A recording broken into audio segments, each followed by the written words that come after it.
If you've been watching the markets, you've seen it. Silver has just gone parabolic. It's been on an absolutely explosive run. But the reasons you're hearing about on the news, well, they might just be missing the single biggest piece of the puzzle. So today we're going to dig in and uncover the real story behind what I'm calling the Great Silver Disconnect. Here's how we're going to break it all down. First, we'll quickly cover the official story, the one you've already heard. Then, we're going to follow the physical metal and uncover a massive shockwave coming from the east.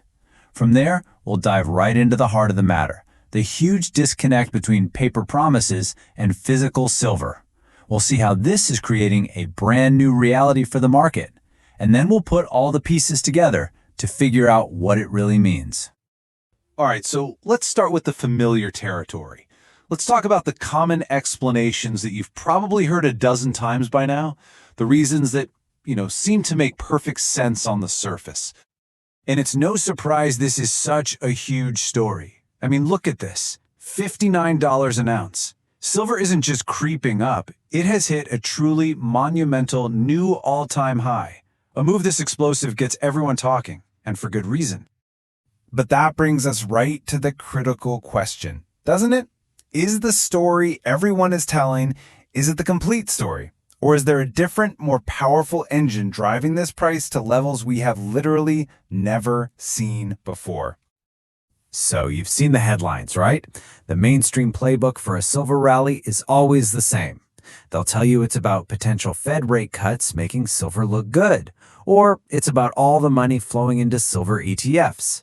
They'll point to growing industrial demand from solar panels and EVs, and of course, the old standby, just plain speculation on Wall Street. And look, let's be clear, all of those things are definitely factors. They are absolutely part of the equation, but they are only half the story. And frankly, it's not even the most important half. The truth is that visible paper market that everyone obsesses over is just a shadow of a much bigger, more powerful physical reality that is playing out right now, largely unseen. So to find that other half of the story, the real story, we have to completely shift our focus. We need to look away from the familiar tickers and terminals of New York and London and turn our attention to a completely different part of the world. And hey, you do not have to take my word for it. Listen to Philip Baker, the former head of Hecla Mining, one of the biggest silver producers on the planet. He put it perfectly. The real engine, the true force, isn't Wall Street. It's not London. It's coming from the East. And this is the key. To really understand what's happening, you have to ignore the noise. You have to stop watching the blinking lights of the paper trail and start following the actual physical metal. We need to ask one simple question. Where are the real silver bars actually going? And when you do that, when you follow the metal, you find this number, 60 million ounces. Just let that sink in for a second, because this single data point changes absolutely everything. So what is this? We're calling it the India Shockwave. That 60 million ounce figure, that's the amount of physical silver imported by just one country, India, in a single month this year. This is not a number on a spreadsheet. This is real, tangible metal being pulled out of vaults and taken off the global market for good. Now, to really put this into perspective, just look at the scale of this change. A year ago, India's monthly average import was around 15 million ounces. This year, we saw a single month where they took in 60 million ounces. That is a 400% jump. It's a staggering acceleration in physical demand coming from just one very large player. This incredible, almost insatiable demand from the East brings us right to the core conflict that is defining the silver market today. And that is the battle, the collision between the world of paper promises and the world of physical reality.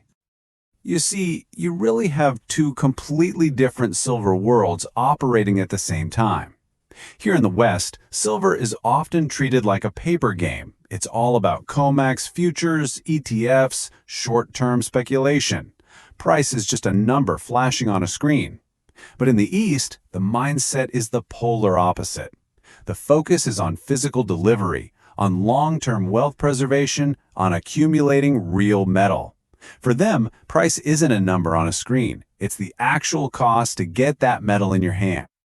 So what do we even mean by this paper market? Well, the easiest way to think about it is like a giant system of IOUs. It's a derivatives market where promises to deliver silver, not the silver itself, but the promise of silver, are traded back and forth at lightning speed. And the amount of leverage built up in this system is, well, it's just mind-boggling. Some estimates put the ratio as high as 200 to 1. Think about that. For every single ounce of actual physical silver sitting in a COMEX vault, there could be up to 200 paper claims, 200 IOUs, all laying claim to that same ounce.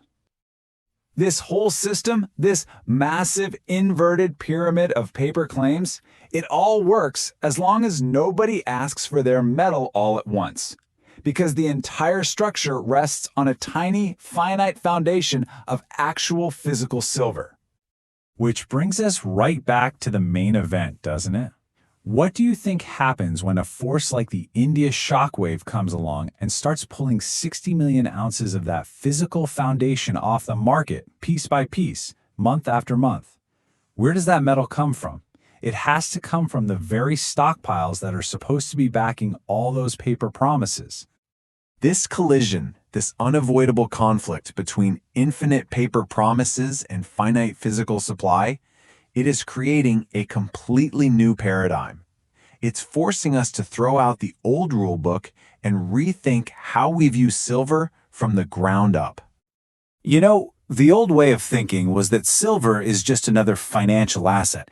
It just reacts to what the Fed does with interest rates or what the dollar is doing. But the new reality is completely different.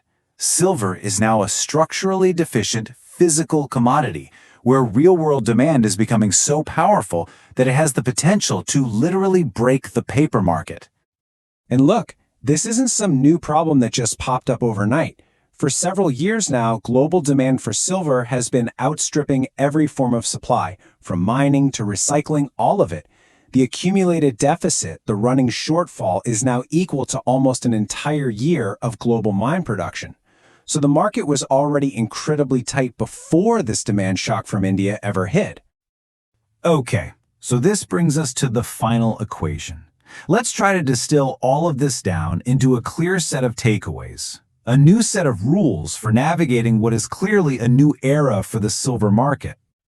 So what's the bottom line? I think it comes down to 3 simple rules for this new era. Rule number 1, look east.